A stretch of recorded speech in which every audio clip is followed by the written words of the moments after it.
ഒരു വർഷം 2000 കോടി രൂപ വെച്ചിട്ട് ഏറ്റവും ചുരുങ്ങിയത് 20,000 കോടി രൂപ കഴിഞ്ഞ 10 വർഷം കൊണ്ട് തിരുവനന്തപുരം കോർപ്പറേഷൻ ചെലവഴിച്ചിട്ടുണ്ട്. ഈ 20,000 കോടി രൂപയിൽ ഏറ്റവും ചുരുങ്ങിയത് ഒരു 50% തുകയെങ്കിലും CPM നേതാക്കന്മാരും ആ പാർട്ടിയും കമ്മീഷൻ ഇനത്തിൽ കൊണ്ടുപോയിട്ടുണ്ട്. കട്ടിൽ കൊടുക്കുന്നതിൽ അഴിമതിയുണ്ട്, തെരുവുനായ വന്ധ്യംകരിക്കുന്നതിൽ അഴിമതിയുണ്ട്, കൊതുകിനെ പിടിക്കുന്നതിൽ അഴിമതിയുണ്ട്, വാഹനം വാടകയ്ക്ക് എടുക്കുന്നതിലും അഴിമതിയുണ്ട്, വാഹനം വാങ്ങുന്നതിലും അഴിമതിയുണ്ട്. ഏത് പ്രോജക്റ്റ് ആയാലും 40% അഴിമതി ഉറപ്പാണ്. ഇപ്പോൾ 1 കോടി രൂപയുടെ പ്രോജക്റ്റ് ആണെങ്കിൽ 40 ലക്ഷം രൂപ. അഴിമതി ഞങ്ങളുടെ ജന്മാവകാശമാണ് എന്ന് ചിന്തിക്കുന്ന നേതാക്കന്മാരാണ് തിരുവനന്തപുരം കോർപ്പറേഷൻ ഭരിക്കുന്നത്, അതിന് നേതൃത്വം കൊടുക്കുന്നത്. നമസ്കാരം. തിരുവനന്തപുരം കോർപ്പറേഷൻ പിടിച്ചടക്കാനുള്ള എല്ലാവിധ ശ്രമങ്ങളും നടത്തിക്കൊണ്ട് BJPയുടെ പ്രചരണം മുന്നോട്ട് പോയിക്കൊണ്ടിരിക്കുകയാണ്. ഇതിൻ്റെ ഭാഗമായി നിലവിലുള്ള കോർപ്പറേഷൻ ഭരിക്കുന്ന ഇടതുപക്ഷത്തിനെതിരെ ഗുരുതരമായ ആരോപണങ്ങളും അഴിമതിയും എല്ലാം തന്നെ ഉയർത്തിക്കൊണ്ടുവരികയാണ് സംസ്ഥാന BJP നേതൃത്വം. നിലവിലിപ്പോൾ സംസ്ഥാന BJP നേതൃത്വം പ്രധാനമായും പറയുന്നത് തിരുവനന്തപുരം കോർപ്പറേഷനിൽ 2000 കോടിയിലധികം രൂപയുടെ അഴിമതി നടന്നു എന്നാണ്. അതായത് BJPയുടെ സംസ്ഥാന അധ്യക്ഷൻ ഉന്നയിച്ച ഏറ്റവും പ്രധാനപ്പെട്ട ഒരു കാര്യമുണ്ട്. CPM നേതാക്കന്മാർ മറുപടി പറയണം. ഭരിച്ചവർ, തിരുവനന്തപുരം കോർപ്പറേഷൻ ഭരണം നടത്തിയവർ മറുപടി പറയണം. അതായത് ഒരു വർഷം ഏറ്റവും ചുരുങ്ങിയത് 2000 രൂപ വെച്ചിട്ട് കഴിഞ്ഞ 10 വർഷം കൊണ്ട് 20,000 കോടി രൂപ, ഒരു വർഷം 2000 കോടി രൂപ വെച്ചിട്ട് ഏറ്റവും ചുരുങ്ങിയത് 20,000 കോടി രൂപ കഴിഞ്ഞ 10 വർഷം കൊണ്ട് തിരുവനന്തപുരം കോർപ്പറേഷൻ ചെലവഴിച്ചിട്ടുണ്ട്. ആ 20,000 കോടി രൂപ തിരുവനന്തപുരത്തിനും തിരുവനന്തപുരത്തെ ജനങ്ങൾക്കും എവിടെയൊക്കെയാണ് പ്രയോജനപ്പെട്ടത് എന്ന് പറയുവാനുള്ള ഉത്തരവാദിത്വം അവർക്കുണ്ട്. ഈ തെരഞ്ഞെടുപ്പിന് മുൻപ് തന്നെ CPM നേതൃത്വം അത് വെളിപ്പെടുത്തണമെന്നാണ് പറയുവാനുള്ളത്. ഈ 20,000 കോടി രൂപയിൽ ഏറ്റവും ചുരുങ്ങിയത് ഒരു 50% തുകയെങ്കിലും CPM നേതാക്കന്മാരും ആ പാർട്ടിയും കമ്മീഷൻ ഇനത്തിൽ കൊണ്ടുപോയിട്ടുണ്ട്, അഴിമതി പണമായി കൊണ്ടുപോയിട്ടുണ്ട് എന്നുള്ള ഉത്തമ ബോധ്യം തിരുവനന്തപുരത്തിനുണ്ട്.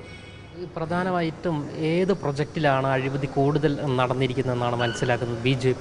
അഴിമതി ഇല്ലാത്ത പ്രോജക്റ്റുകൾ ചുരുക്കമാണ്. ഏത് പ്രോജക്റ്റ് ആയാലും 40% അഴിമതി ഉറപ്പാണ്. ഇപ്പോൾ 1 കോടി രൂപയുടെ പ്രോജക്റ്റ് ആണെങ്കിൽ 40 ലക്ഷം രൂപ, 1000 കോടി രൂപയുടെ പ്രോജക്റ്റ് ആണെന്നുണ്ടെങ്കിൽ 4000 കോടി രൂപ. അപ്പോൾ അഴിമതി ഇല്ലാത്ത ഒരു പ്രോജക്റ്റിന് കട്ടിൽ കൊടുക്കുന്നതിൽ അഴിമതിയുണ്ട്, തെരുവുനായ വന്ധ്യംകരിക്കുന്നതിൽ അഴിമതിയുണ്ട്, കൊതുകിനെ പിടിക്കുന്നതിൽ അഴിമതിയുണ്ട്, വാഹനം വാടകയ്ക്ക് എടുക്കുന്നതിലും അഴിമതിയുണ്ട്, വാഹനം വാങ്ങുന്നതിലും അഴിമതിയുണ്ട്. ഇങ്ങനെ എല്ലാത്തിലും 40% മിനിമം CPMൻ്റെ അഴിമതി ഞങ്ങളുടെ ജന്മാവകാശമാണ് എന്ന് ചിന്തിക്കുന്ന നേതാക്കന്മാരാണ് തിരുവനന്തപുരം കോർപ്പറേഷൻ ഭരിക്കുന്നത്, അതിന് നേതൃത്വം കൊടുക്കുന്നത്.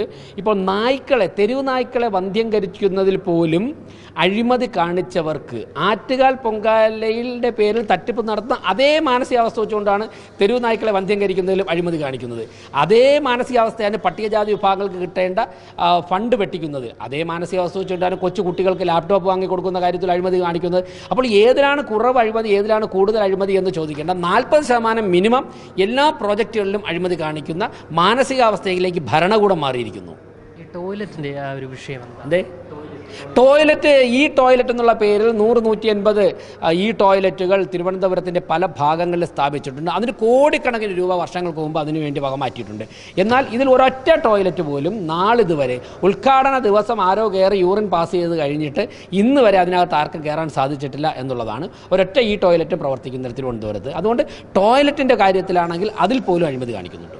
ഇലക്ട്രിക് ബസ് ഇപ്പോൾ തിരുവനന്തപുരം സിറ്റിയിൽ മാത്രം ഓടാൻ വേണ്ടി നമ്മുടെ മലിനീകരണം തടയാൻ വേണ്ടി കേന്ദ്ര സർക്കാർ കൊടുത്ത ഇലക്ട്രിക് ബസ് ഓരോ MLAയുടെയും സമ്മർദ്ദം അനുസരിച്ച് ഇടുക്കിയിലും അതുപോലെ കട്ടപ്പനയിലും ഇവിടെ ആറ്റിങ്ങലും കൊല്ലത്തും കൊട്ടാരക്കരയിലുമാണ് ഓടുന്നത്. അപ്പോൾ കോർപ്പറേഷനെ നിയന്ത്രിക്കുവാനുള്ള KSRTCയുമായി ബന്ധപ്പെട്ട നിയന്ത്രിക്കുവാനുള്ള കഴിവില്ലാത്തത് കൊണ്ടാണ് നമ്മുടെ സിറ്റിക്കുണ്ടാകേണ്ട ഒരു നേട്ടം നഷ്ടമായി മാറുന്നത്.